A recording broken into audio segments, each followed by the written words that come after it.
aujourd'hui, je vais vous parler du responsive web design. Donc, on a un premier constat, c'est que l'année 2013 sera l'année charnière par rapport à l'utilisation de l'Internet mobile, qui va dépasser en fait l'utilisation de l'ordinateur de bureau pour tout ce qui est surf sur Internet. Lorsqu'on crée un nouveau site Internet, on va se poser plusieurs questions sur l'usage de ce site, les orientations, portraits, paysages, les supports, mais surtout les résolutions.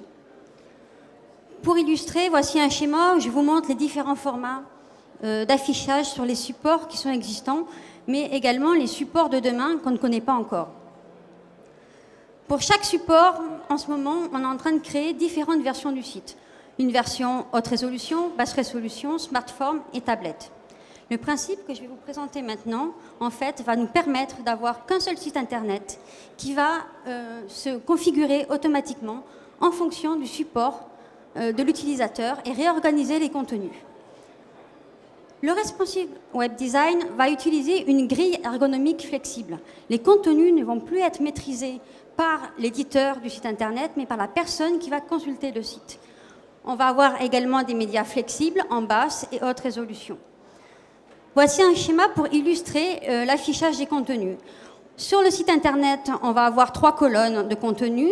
Sur la version tablette, on va avoir 2 colonnes de contenu. Et sur la version téléphone, tous les contenus seront disposés sur une seule colonne.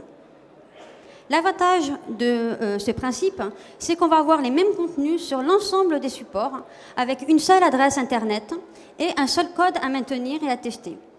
Vous pouvez voir par exemple l'exemple du site calliope.fr qui est consultable sur tous les supports différents.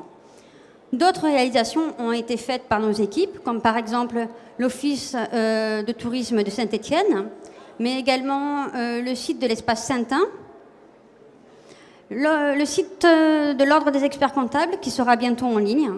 Et nous sommes en train de réaliser, on va dire, une dizaine de sites responsive web design, surtout dans le secteur touristique, dont le portail tourisme pour Sud de France, Languedoc-Roussillon.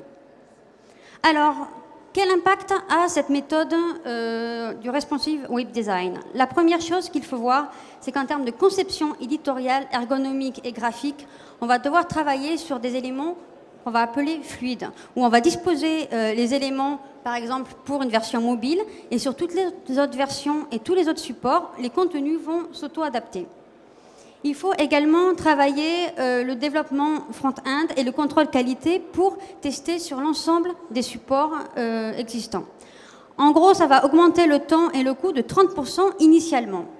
Mais là où on va rattraper en termes de budget, ça va être sur toute la partie maintenance, où on va avoir un seul site Internet qu'on va pouvoir maintenir. Et donc, on va diviser les coûts de maintenance et de support de notre site Internet. Il faut retenir également que Google recommande au webmaster l'utilisation du responsive web design pour avoir un seul code HTML qui va s'adapter avec les CSS. Donc, en conclusion, ce que je peux vous dire, c'est qu'au niveau du responsive web design, on va faire des économies en termes de maintenance, on va gagner du temps en termes de support, on va optimiser le référencement naturel en suivant les préconisations de Google, on va pouvoir également avoir des meilleures performances adapté à chacun des supports et on va pouvoir garantir l'intégralité des navigateurs supportés. Eh bien, merci Sophie Imbach, notre 5e candidate. On peut l'applaudir.